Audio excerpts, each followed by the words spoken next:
Hey everyone, welcome to episode 6 of the Dialogue Podcast with Greg Ford. This week we talked about small churches versus large churches and what are the advantages of each. So I hope you enjoy it. See you soon. What'd you do with your Eclipse watching yesterday? I mulched. Yeah, so I mulched with you? the flower beds. And then once the eclipse was really starting to kick in, I joined in the festivities with our children and my wife. That's when our kids finally showed up. When we were mulching was when we took a break from mulching to look at the eclipse. Like, let's hang out now. And then they disappeared again. He's like, where did you go? It was pretty trippy, though, honestly. Like, it was cool. It was fun. I kind of expected just to feel like an overcast day. But there was like a different hue in the atmosphere. It was definitely weird. I don't understand why. Was it, just the fact that it's, why was it more of an apocalyptic vibe color to in it? the air? Yeah. I don't know. You're the scientist. I don't know. Am I, though? Have I garnered any degrees in You knew that teeth space? were bones when I didn't know that. I thought teeth were just teeth. Honey, haven't you ever heard the term bone apple teeth? No. What is that? What does that even mean? I'm so sorry. No, Is that that was bon the worst. appetit? Yes. Okay. When people are That was a great It's a joke. very dad joke. Yeah, yes. It's That very was on brand awesome. for me. Yeah. No, I also, by the way, Scott brought up, one of the producers here on the show, brought up the fact that rhino horns are made of the same thing as our toenails are and our fingernails. Not specifically just toenails. They're all made out of the same thing. Did you know that's what... This podcast is really going to grab the people. It is. You Well, know? horses' hooves, too, are made out of that. That's amazing. That's why they have to be, trimmed and get their fresh... That's so good. That's so good. Well, now that This everyone's is clicked off, ridiculous. what would you like to talk about? We can talk about anything. At this No point, one's still here, so we no can take talk is about too hot whatever you because want. everyone's gone. Oh, man. No, actually, what the opener that I wanted to start with Okay. was pyramid. Okay, so top of the pyramid, bottom of the pyramid. Have you ever heard this before? Nope. Okay. So bottom of the pyramid would be things that you were 10 out of 10, wouldn't recommend, my least favorite thing. Okay. Middle of the pyramid is, more neutral, whatever. Top of the pyramid's your favorite, right? Okay. So this could be you could apply it to favorite anything. color. Yeah, Okay. you could apply it to anything. Let's do Gotcha. quick round. Okay. Color. There you go. What is your bottom of the pyramid color? Color? Least favorite color. Orange. Really? Why? I don't like it. Okay. Middle of the pyramid color.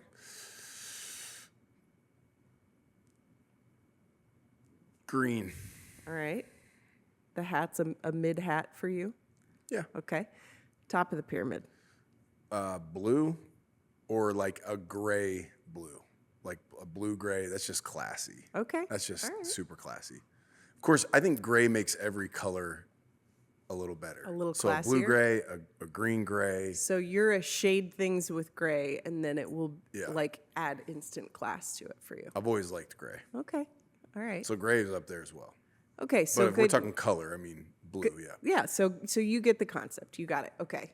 By the way, I would say black is the top of the pyramid for me. Black is way up there. There's, whether it's on a wall, Yes. in an outfit, there's just black is, No doubt. God bless. Black is great. I was, by the way, I'm not defending my answer, but I wasn't thinking necessarily black and white as an option. Do you not think of them as colors? Not really when we talk about your favorite color. In general, I was thinking more of the colors of the rainbow, so to speak. More, Okay. But Got it. definitely, for sure. Yeah, no black. Black is Yep. it. Okay, so this week, bottom of the pyramid, top of the pyramid for you. Experiences? Yes. Well, when you say this week, it's The past 7 days since the last time you spoke to the good people of the podcast world. okay. What are top and bottom of the pyramid for you? Well, date night is always top of Oh. the pyramid for me. True story. That's a nice Just got us a babysitter, went out and spent a little time, good conversation. Painted the town red, Yeah, another favorite color. Yep, I would say being done with the mulch and just loving, like, the landscaping looks great. Looks so clean. Beds are cleaned out. We planted a bunch of flowers and plants and stuff and made some good choices there. So, like, just looking at that is just because a lot of the things, honestly, that we both do, you don't get to appreciate it immediately. Right. Like, right, you're investing in people. You're pouring into lives of people. You don't necessarily see the fruit, like, when you're done, but when you got your lawn mowed and you got your landscaping done, you got your mulch done, you can just sit there and it looks done and it's finished and it's immediate gratification. Yeah. So that was good. I think bottom of the pyramid for me in that experience would be pulling out all those old roots that were still in there. Oh, sorry, I did top of the pyramid. That was fine. You can go top down if you want to. I don't care. So yours bottom was. I'm just giving you my personal bottom. Like that was really. I think that's the one thing that was like wrenching my back out. Was you trying found to the pull. roots of a bush that we had pulled out, and the roots just were trying to live. And you're like, no wonder this thing was so hard to get rid of. It had a root system, like it was a dang sequoia. I think the worst on earth. I think the worst part of that was we found it near the end of the project, so we were already shot, already gassed, already and then shot, there's backs hurting. And here are some really aggressive ropes under the ground. Yeah, and you get to pull them out. Yeah, that are connected to the center of the earth. Exactly. And now we got to try to pull them out barehanded. Some of them have wrapped themselves around the foundation of your house. You get to try to get under those. Definitely bottom of the pyramid. Don't recommend that. Yes. Did you have a middle of the pyramid during your week? The fact that the kids were off school for the eclipse yesterday. Yeah. That's middle of the pyramid for me. Yeah. In some ways it was fun having them home for that. In other ways it was like, yeah, you're creating a little extra work. Middle of the pyramid, I got my car back. Ooh. I would put that farther up in the pyramid. Yeah, I got my car back. A deer hit me. Yes, the deer. I did not hit the deer. Aggressively attacked. A deer hit me. Yes. And put my car into the body shop for a while, and I got it back. So that was middle of the pyramid. Yeah, that's okay. That's great. All right, so I have a couple different directions I can take things. All right, I'm trying to assess what kind of talkative headspace you're in today. That's what I'm trying to get at, because I'm like, where is he going to want to go? Is he feeling a little more serious? Is he feeling a little more jovial? I'm honestly feeling flexible. Oh, I'm feeling flexible. That's a very pageant answer. That was impressive. I'll dance to whatever song you want to dance to. Okay, let's do a quick little side road, because I don't think there are some people who have never seen you or known you as anything other than Pastor Greg Ford. Okay. Tell me about Greg Ford, the teenager. Okay. I need to know. Well, the world needs to know who this was. Some of this might be a little revisionist history. Because, I'll call it out if it is. Well, you weren't there, so you I have got on good authority from people who knew you well. People who also have their own agendas. Okay. Jana Ford, you heard it here first. He said that you had an My agenda. Mom definitely has an agenda in storytelling about me. Okay. I would say, I think I was ambitious, had big hopes and dreams. So I always wanted to do something great. And so very much into sports. That was kind of what I thought about all the time. When I was a little kid, I memorized the back of my baseball cards. So I think I mentioned that in the last episode, was all the baseball cards, like thousands. But I would read. So I have major weird sticking parts of my memory that I remember, like Andy Allenson who was a catcher for the Cleveland Indians, who I believe was born in Cleveland, Ohio. Andy, if you're listening. Played for the Cleveland Indians at the time, now the Guardians.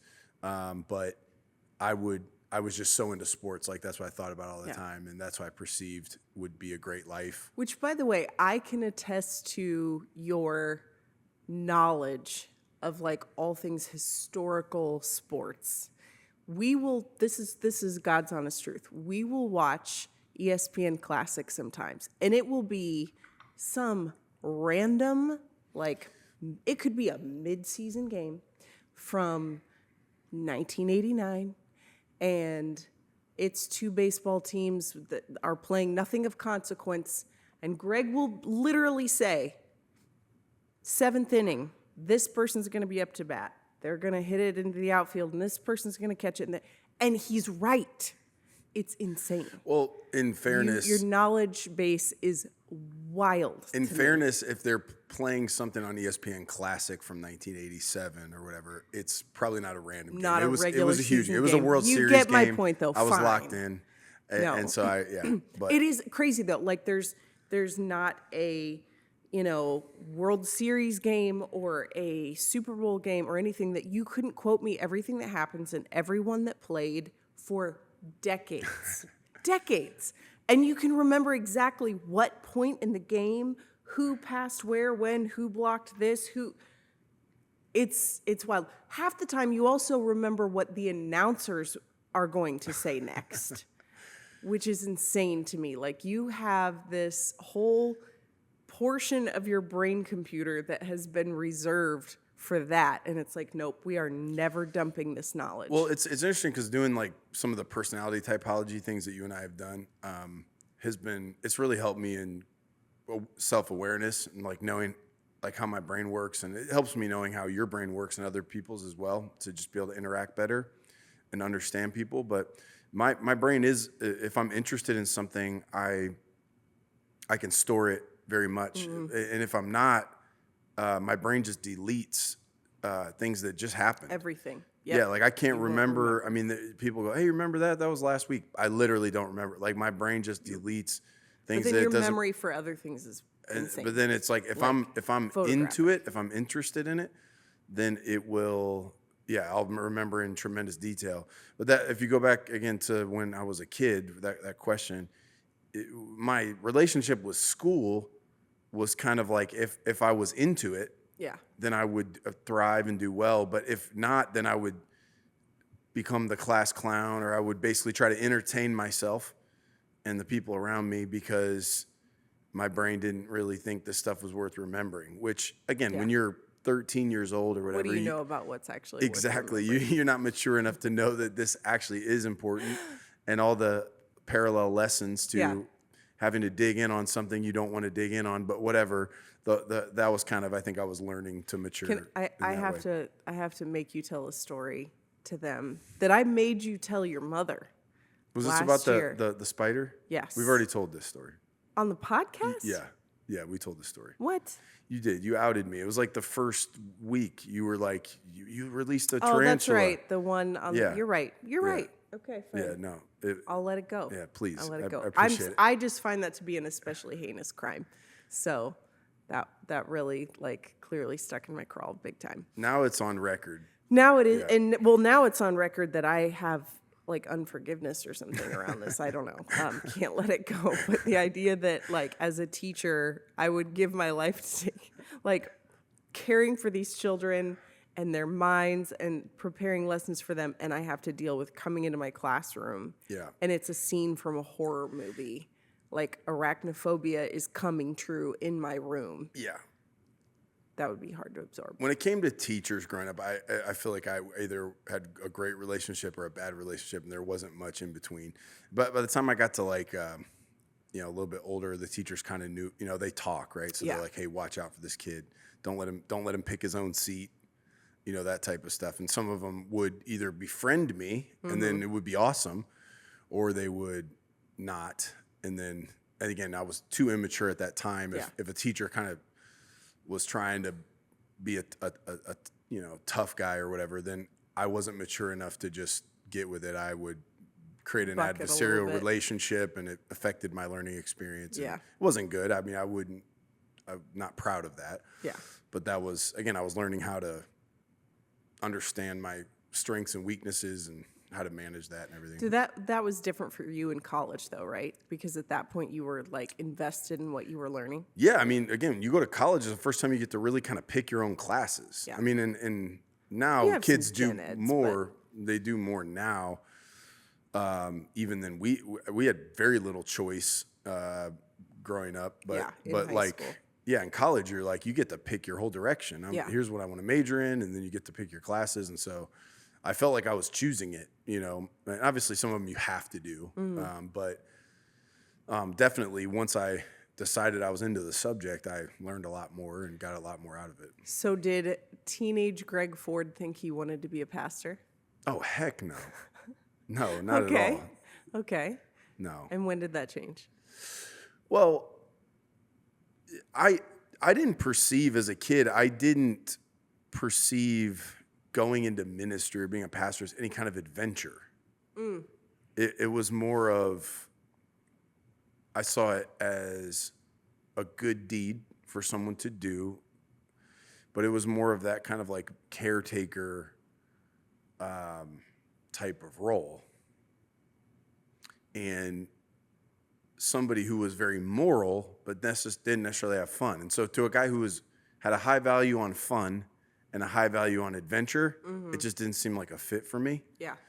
And then on top of that, I kind of thought, to be honest, like I kind of thought I was bad. What do you mean? Well,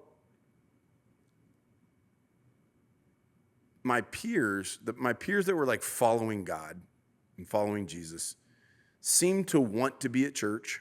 They seemed to want to be doing what they were doing. Like, again, they'd be singing songs in church and they'd be lifting their hands, or they'd be going down to the altar, and they would seem to be really wanting to be there. And I didn't want to be there.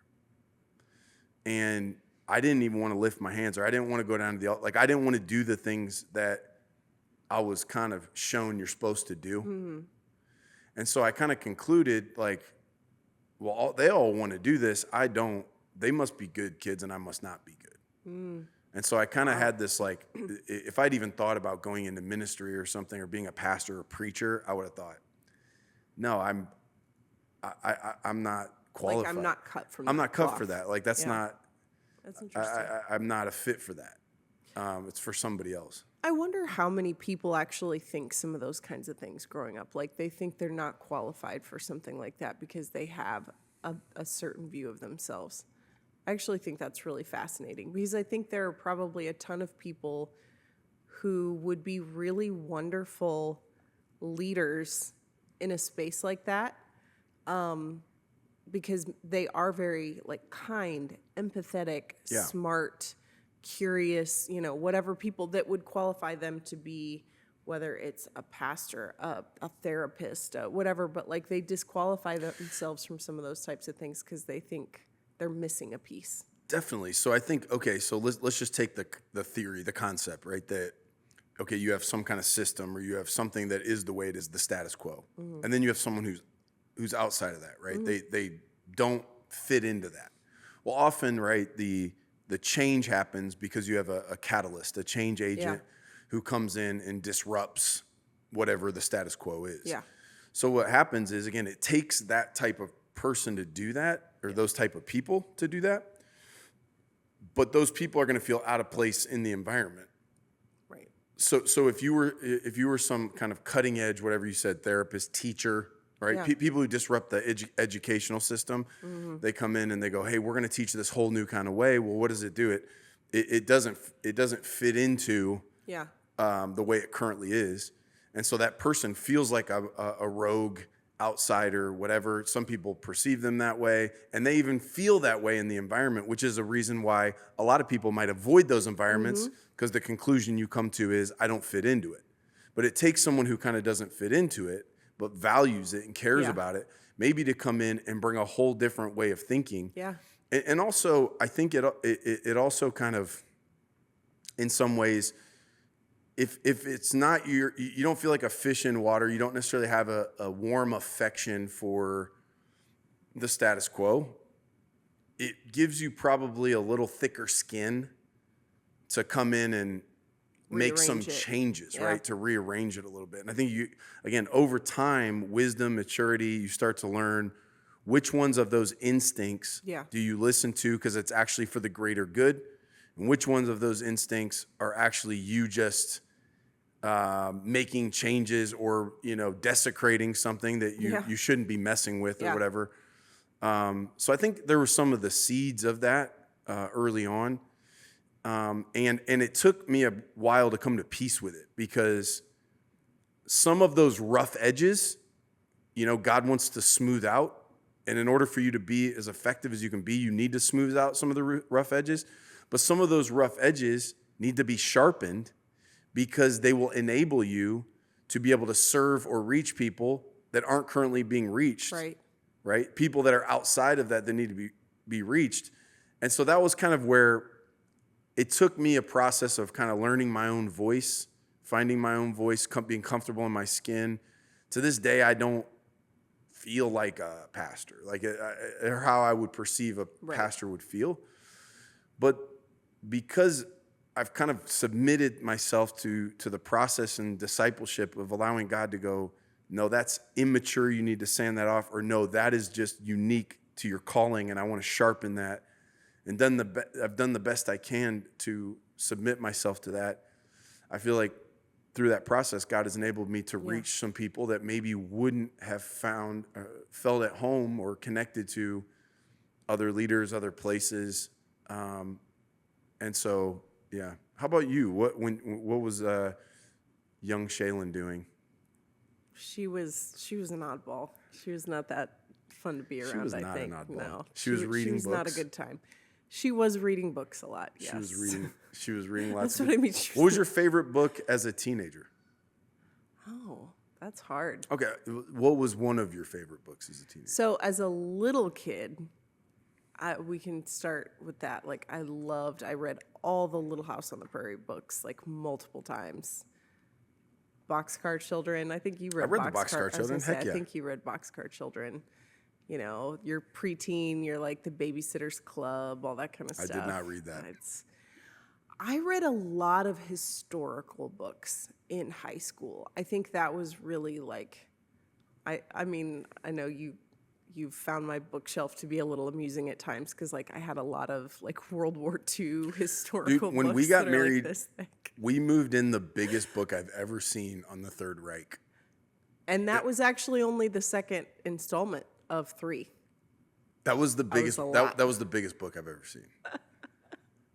Yeah, so that was huge. That was every bit of 600 pages. I had some thicker books. I just find it very fascinating. Human history, period, incredibly fascinating.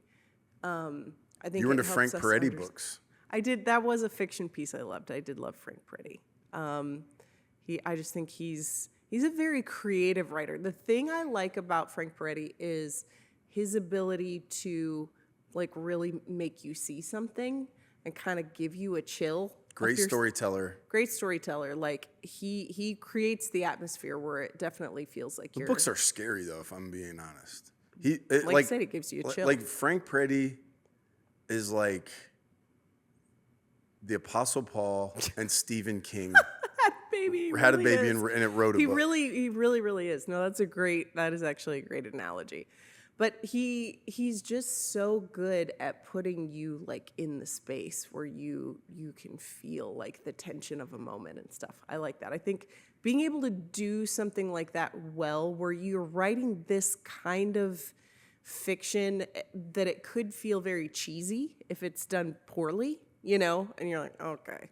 But instead, he makes you see it all in your mind, and you're like, oh gosh, like this is unnerving. What's a book you've read twice?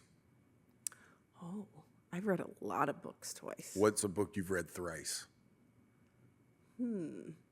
That's a good question. Actually, the Father Richard Rorty, his Enneagram book is fantastic. I've read it 3 times? Maybe 4.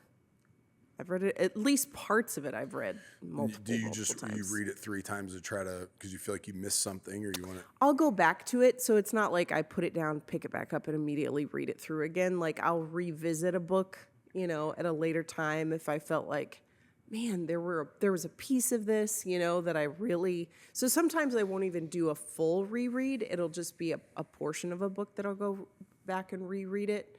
But yeah. I really liked that book. I thought it was great. I don't know, a lot. Your oldest child, too. I was the youngest. Yeah. So some of that was you were... a typical oldest daughter. Yeah, kind of making sure everybody had what they needed. 4, yeah. Yeah, definitely.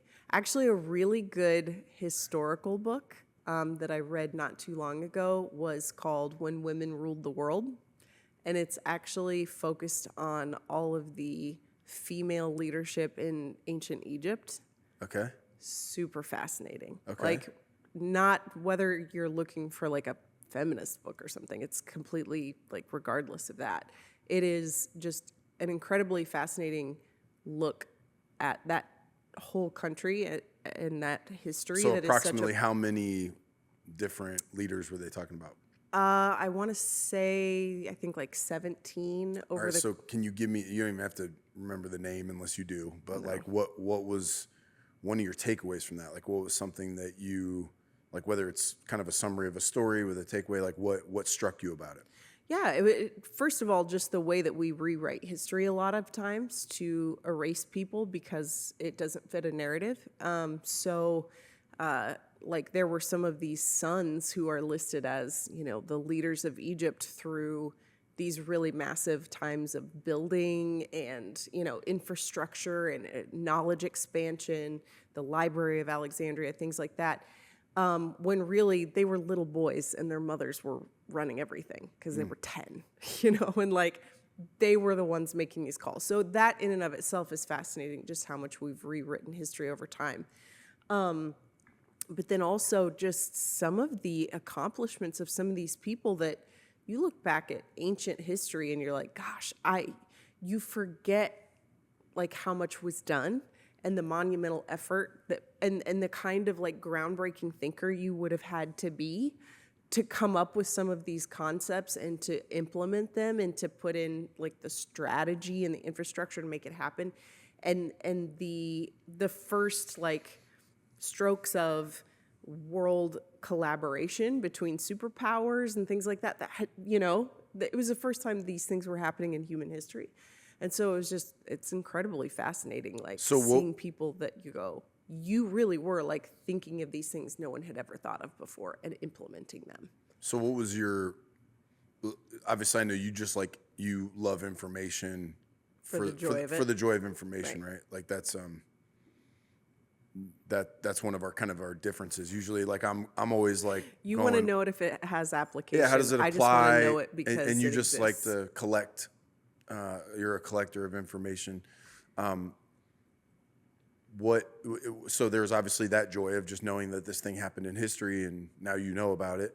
Was there anything in particular from an application standpoint that you go, hey, would change something about the way I think or the way I do? I think it just was interesting to connect some dots and see threads between like the lessons that we learned over the course of human history of how to do things, and the teamwork, the collaboration, the leadership that it took. Those lessons are all still applicable today.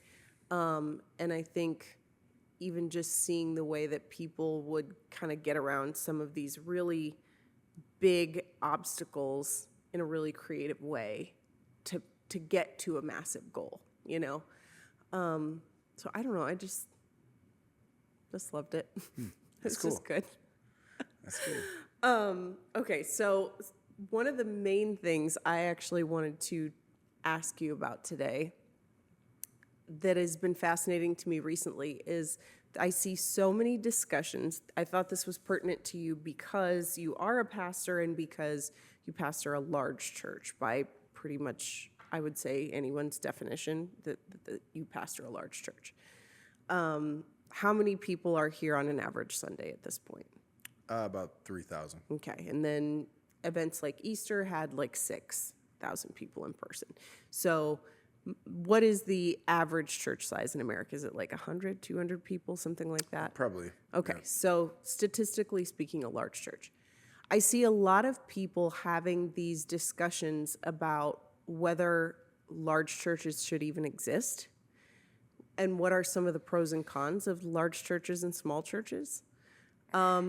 It's interesting because I feel like I see the narrative tip one way in particular. And I think that personally, I think there are pros and cons to both. I think there's something out there for everyone. But I'm curious on what you would say you think are some of the biggest advantages and pitfalls of having a large church.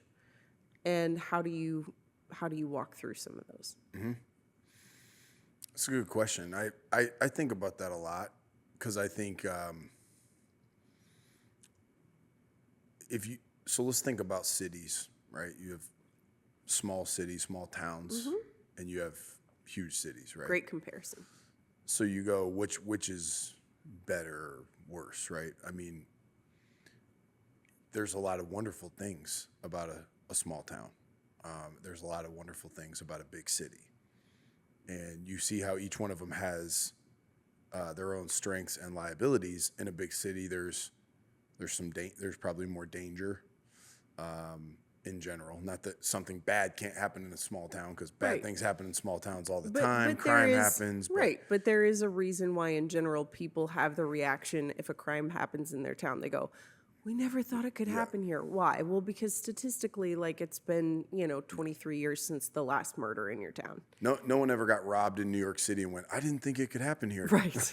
Right.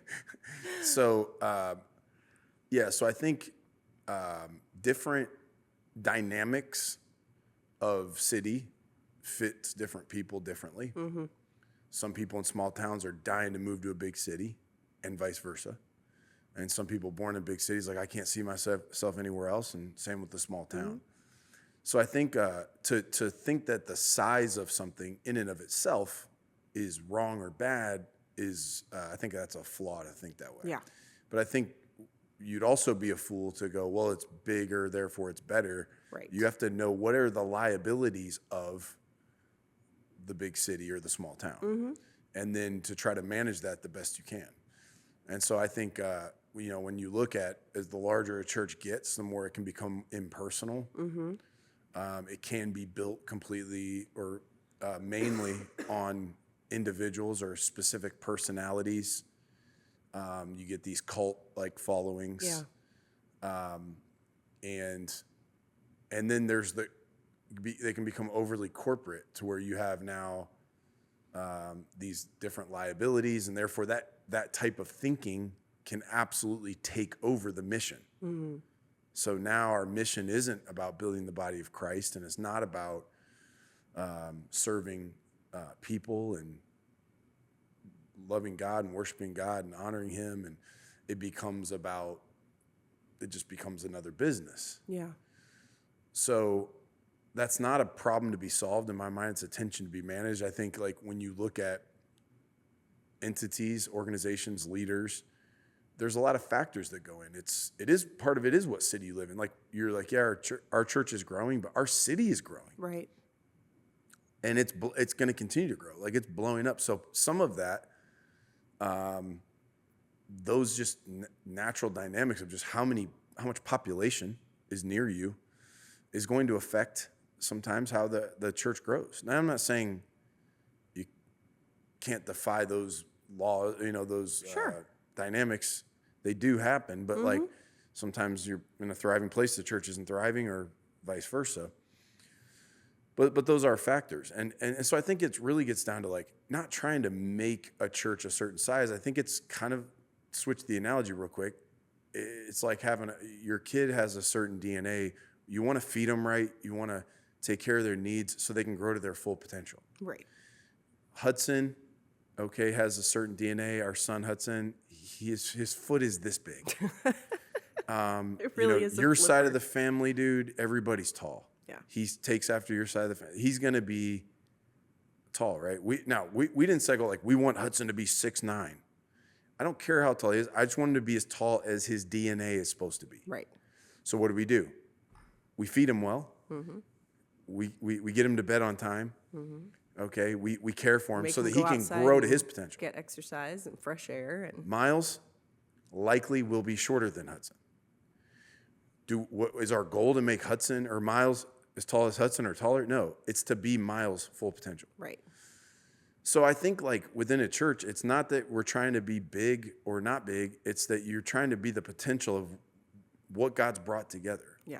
And maximize the potential of the leaders that God's raising up, and then to avoid the pitfalls and the liabilities that can come with something growing large. Mm-hmm. And I mentioned a few of them. There's a lot more. And that's where I think from a leadership perspective, part of my job is to know what those liabilities are, looking at history, looking around at other, things that imploded, other churches that imploded, leaders that have, and go, how do we protect ourselves? How do we keep the main thing, mm-hmm. and yet every iteration do that in the right way and not lose sight of why we're here to begin with. Why did we start this thing to begin with? And that's why we establish core values from day one. That's why we calibrate ourselves around those all the time, so that in the process, in the whirlwind, in the chaos of growth and the growth spurts and these type of things, we don't lose track of what really, really, really matters. Whether you're 6'6" or 6'2" or 5'9" or 5'4", that's not the point. It's why are we here and what are we doing? So that's what I try to do. I understand it's imperfect, and I think sometimes, people come in, sometimes they have an aversion to, the size of something, one way or the other, draw quick conclusions, make assumptions. The reality is, dude, whether you're in a small town or a big town, you're going to have to embrace imperfection and be part of the solution. Yeah.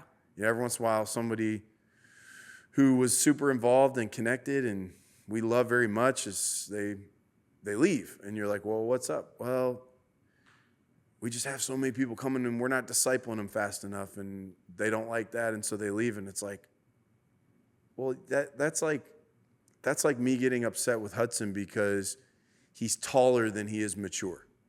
Right. Dude, I can just leave him, or I can stick around and try to help him grow and be patient with him and expect that we don't all mature at the same rate. Some people's body mature faster than their psyche. Right. Their mentality. It's relationships, man. Yeah. You're just picking the people you're going to be imperfect with. Right. That's a great way to say that. So I mean, it's not that we're not trying hard. It's not that we don't think that there are problems. Right. It's not that we don't think that there's areas we need to improve. We absolutely do. But you're going to have that at any size. Yeah. And so, I try to keep us calibrated to our values, to our culture, and to our why. Yeah. That's one of the things that I thought was most fascinating in this argument was people would bring up different things about, this is why a small church is better than a large church, or a large church is better than a small church. And I thought, none of those things actually have to do with the size. Like, yes, they tend to happen in some of these. So, for example, one that would be pointed out as like a benefit of a small church versus a large church would be that, you just tend to have so much more depth of community. You get close to people, you whatever. Well, maybe. Sometimes I think that happens just by accident because, there aren't as many people you even can mingle with, right? And so you tend to just see the same few people over and over again, and you really get to know them. So then you start doing life together. But that is absolutely a choice. Like, that's not inherent to small church. What would they say about small towns? In that town, everybody knows everybody's business. Right. Well, does that mean you're a healthy community? Exactly. Does that mean depth of community? No, it just means everybody knows everybody's business. Everybody knows everybody. And unfortunately, you can often see very toxic, backbiting, rude, up in each other's business type of behavior in people that know everybody really, really well. It doesn't mean that you're doing life well together. Yeah. Whereas on the flip side of things, people just automatically assume that bigger means impersonal. Well, I mean, if you use your city analogy and you look at a place like New York, right? There's little neighborhoods all over the place where everyone knows everyone within that area. You're close, you chose to do life with them, whether it's based on you share the same home country that you all came from, or you share the same interests, and you're part of the art district, or you're part of whatever. There's something for everyone. You can go find your people and get close within the network of the bigger things, and you have the opportunity within this massive network that is this huge city to find your people and get close. Yeah. When I say your people, I'm not saying you can't get close to people that are very different than you. Mm-hmm. My point is just find people that you are compatible with in some way that you want to have healthy relationship with and get close to and do life with them. Yeah. You know, and I think the larger the church is, the more it's easy to start treating it like an event. yes. So you just show up and have to be it's a intentional. monologue and it's Yeah. all that stuff. But like, you know, a great example, let's look at something on a large scale, right? So we're in Ohio, we're big Ohio State fans. If you go to the game, right, there's 100,000 plus, 108,000 at the Horseshoe, and you go in, okay, so what kind of community do I have there? Well, I mean, we all sing Carmen, Ohio together. Everybody's, you know, tears up Everybody's a little, in misty their eyed. scarlet and gray. They dot the I's, you know, with the sousaphone, and everybody cheers. And we have there's traditions and whatever. But before and after the game, right, you go to the game often with a few friends, and that's who you're really connecting with. People tailgate, and there's tailgates that vary in size, but it's a handful of people. They're eating together, they're celebrating together, they're talking about the game, they're talking about the team, and they're building depth of community. You wouldn't expect to go in and build depth of community with 108,000 people. Right. Also, if you go to the game by yourself, you buy one ticket, you go to the game by yourself, you come and go, you're probably going to feel like you don't know anybody unless you intentionally start your own tailgate and invite your friends, or you start building relationships to the person next to you. Yeah, which and now you can we have season definitely ticket do. and we all go Yeah. together. My point is your depth of connection and the authenticity of the experience at something at that scale, which is enormous, you can still have depth of community and not know everybody there. So Yeah. I think it is ultimately what you make of it. And that's why as a church, as a community, we try to continue to reinforce all the time the involvement, connection, community piece of it. And, you know, I don't mind somebody that comes in for a while. They come in and just listen to the message. That might be what they need for that season, to come in. Maybe they're going through something where they don't want to come in and just start becoming everybody's best friend. A lot of times people, they need time to trust consistently. I want to observe for a while. I'm kind of that way, frankly. I come into places, I'm watching people. I want to see, you know, and so maybe they do that and the Lord's working in their heart and eventually they start building relationship. But I mean, I think it wouldn't matter if you had 1 million people. Like, community is scalable down to a handful of people that you go deep with. I mean, let's be honest. How many people can one person have depth of relationship with? Right. I mean, what do you think? I mean, as far as people that you can really get close to, And I know deep. Who knows what the word deep means? But what would you, in your mind, whatever that definition is, how many people you think you could go deep with? Yeah, not more than a dozen. Okay, so for you, if let's just say 12 is the magic number, that means once the church is 13, it's too big. It's too big. So now we have too big. There's 15 people. This church is too huge. I can't be in depth of relationship. So that's the point. Is there are some people that whether it's leaders that are catalytic leaders, some speakers. Draw a larger crowd than other speakers. Some music, okay, some of the different elements. Kids ministry is amazing. Our kids love it. And so it's just drawing a larger crowd. But you can't use crowd as an excuse to say it's shallow community. Right. The crowd can be as big as it wants to be, and I can still have 2, 3, 4, 5 friends that I go deep with. Right. That we go walk out of this crowd, go to a table, sit across from each other, and open up our hearts about what we just heard and what it means to us. That's depth of community. So you can have that no matter if we have 8 billion people in the church. Right. That's a choice, and that's something that that people have to make where they are. It doesn't matter how big the church is. No, I completely agree with that, because I think, you know, you see sometimes where, you know, people feel like they don't have the opportunity to get close to someone in a large church. And it's like you actually have a lot of opportunities to go and meet people that, whether it's a connect group that's based on, you know, something you guys are all going through, you need a recovery group, you know, you need someone to help you find healing, or you're looking for other single moms, or you're looking for, you know, whatever it is, or moms of toddlers, or, I mean, gosh, every stage. If you're looking for 50 plus, if you're looking for anything. Like, you can find your people if you're looking for people that are interested in the same things you are. You guys want to go run together. You guys want to go to the gym together. There's always somebody doing something that's the same as you. I think the assumed constraint is in the probably slightly off image that people have in their mind when they say church. I go to church. They're thinking building and they're thinking Sunday for the most part. Yeah. I had a couple one time who was here, I think, since the beginning or close to the beginning. Like, they've been here a very long time. And when the church grew larger, they left, and their feelings were hurt.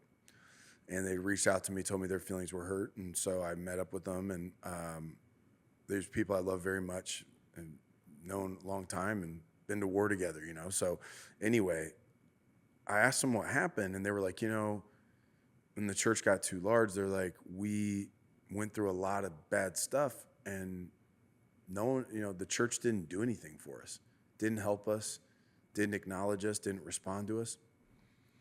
And as they're telling me the story, I was really sad. I was thinking, man, that stinks, you know, like, we got to fix this. Like, we've got to get better at this. And so I was like, man, I'm so sorry. And I was like, when you guys were going through all that, did anybody help you? They're like, yeah, some people helped us. I'm like, well, who? Who showed up for you? I'm just glad, like, we didn't apparently, but I'm glad somebody did. Who showed up for you? And they named like a dozen people in our church. Mm. And I was like, that is our church. Right. Like, if you're expecting that when I'm going through something that I get a call from the church office, okay, now what you're doing is, no matter what size, you're thinking of the church as a corporation, or you're thinking of the church as an entity instead of a community. Yeah. And so I'm like, actually what you had there was the church working at its finest. Thank God for it. I wasn't being defensive, actually. I was glad to find that out, but I kind of said, like, guys, that's what the church is. It's not that our systems are so flawless that we know when everyone's hurting, and we, you know, you show up in our workflow and we call you or whatever. It's when you actually have those relationships were so organic and pure that they just thought of them as friends. They didn't think of them as church. Mm. And I think that's when people start going, the church, and they start thinking about size and all this, they're thinking about it like they would think about the size of an entity or the size of a city versus what does it take to actually have authentic community. And you can have that no matter how many people are in a building or show up for a service or an event.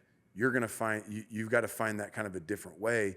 And I think often that's where I think the just slightly misplaced view of what is church at all. You know, I think your city analogy is so apropos, because even like what you were just talking about with the church and people, you know, want it to show up in like the office workflow or whatever. I'm not saying it shouldn't, but the point is, if you look at pastors the way that I think people traditionally have thought of pastors, in the sense that it's like, this is our community of 50, 75, 100 people. The pastor kind of knows everybody. Between the pastor and his secretary, they're pretty aware when things are going on. You know, somebody in the church will come tell them that so-and-so's in the hospital.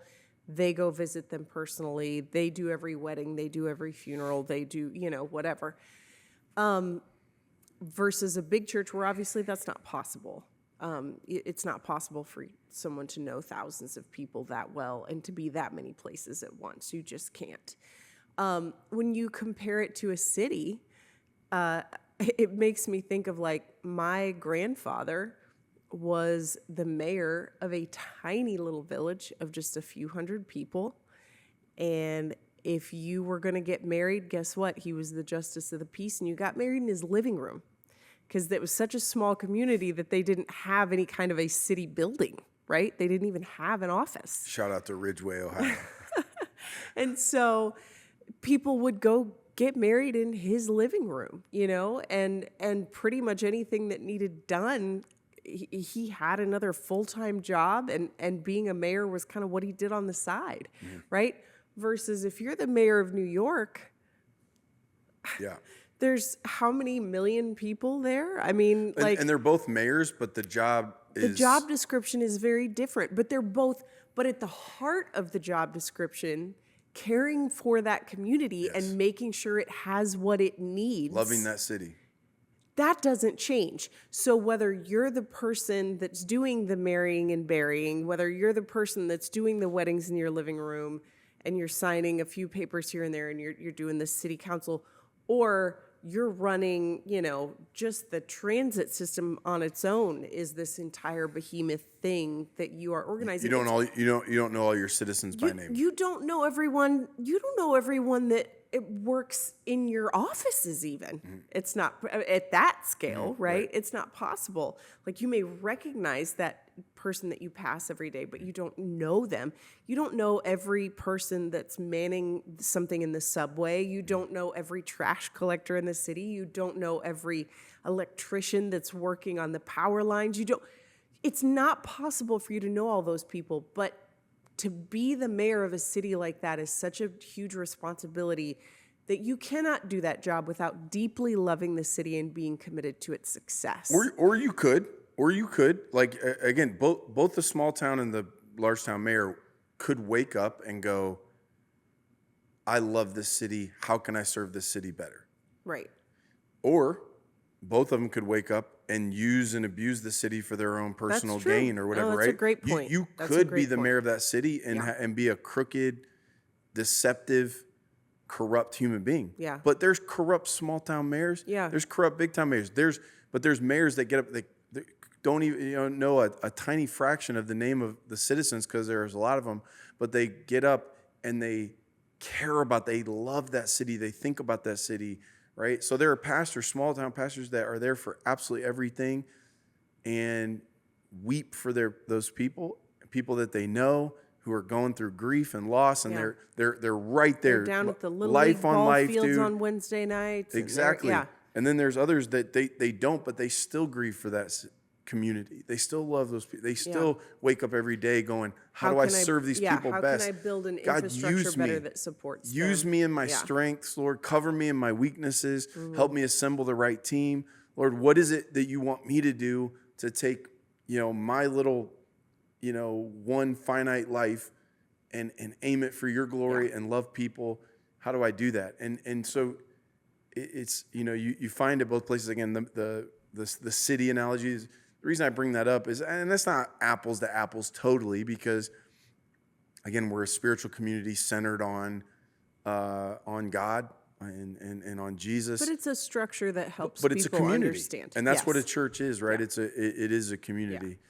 Yeah. It's interesting, even just you were asking me about that book I read on, leadership in Egypt, in ancient Egypt, and it's like even some of the correlation there, because you had these women that, like, there would have been absolutely nothing wrong with them just wanting to be the mother of the Pharaoh, and that's my job.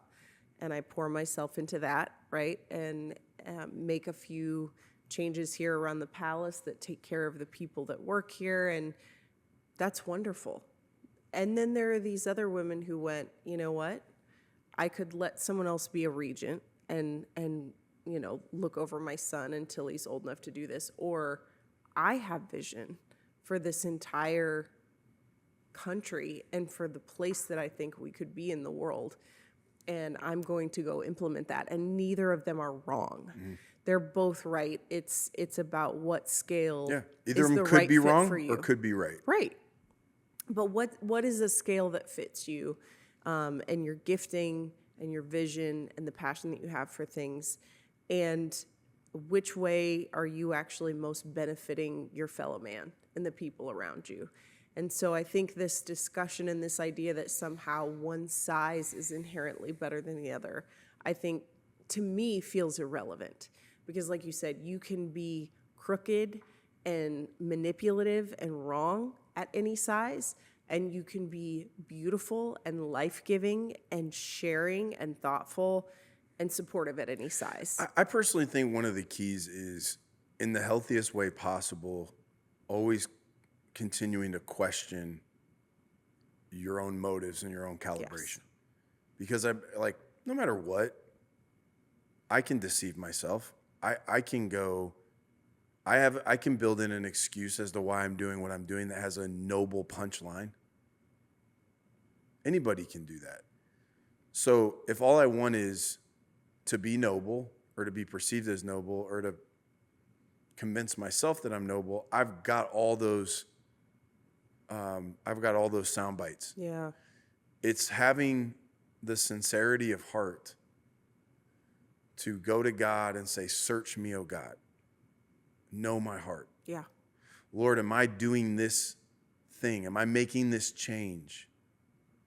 Am I ordering my life this way because I love you and I'm serving people and I'm being responsible with what you've given me? Or am I doing this selfishly in some other way? Like, I think it forces you, no matter what size it is, community that you're in or church or entity or whatever, you've got to have a sincere question about where your heart is. We are dynamic characters. Right. I don't just, we do tend to No think in one's all black good, and all white. bad. That guy's Yeah. honest or dishonest. That's a good guy or bad guy. That's a, humble guy or an arrogant guy or lady. The reality is we're kind of, life is affecting us. Journey's affecting us. And I think that's one of the liabilities of something that does grow big and now you have more attention or you have more proof of success. Mm-hmm. And those dynamics can cause someone to be dynamic in the wrong direction. You see that in the Bible. You see that with King David. Okay, man after God's own heart. He's a shepherd at heart. God's been looking all over. I've got to find a man that's after my own heart. He finds David, and David, as awesome as he was, found himself getting into some deep, bad water, making some terribly selfish decisions because he didn't navigate that properly. And so he started taking his own good heart for assuming good intentions on his own part. And I think you've got to be, in a healthy way, skeptical and question yourself. I don't mind when people question me because I'm questioning me. I'm asking that, Lord, why am I doing this? I mean, we've had decisions along the way that I knew could be or would be perceived as selfish or whatever. And within those, I really tried to pray it through and seek good counsel around, why are we doing this? Is this really trying to honor God and steward what he's given us, whether it's gifts or abilities or opportunity, the best we can? Or is this self-aggrandizing? Is this self-absorbed? What is it? And to wrestle that to a place of clarity. And the way you do that is by really asking yourself the honest question, why am I doing this? What's underneath that? Mm-hmm. You think, you and I have spent hours and hours and hours and hours wrestling those kind of questions. And I think, again, regardless of the size of your platform or your following or whatever that might be, you have to keep asking that question. You got to keep digging into that. Whether you're the mayor of New York or you're the mayor of Ridgeway, both of those have their own built-in strengths and weaknesses, assets and liabilities. Where is my heart actually at today? Yeah. I think that's a great place to end. Let's end there. Beautiful.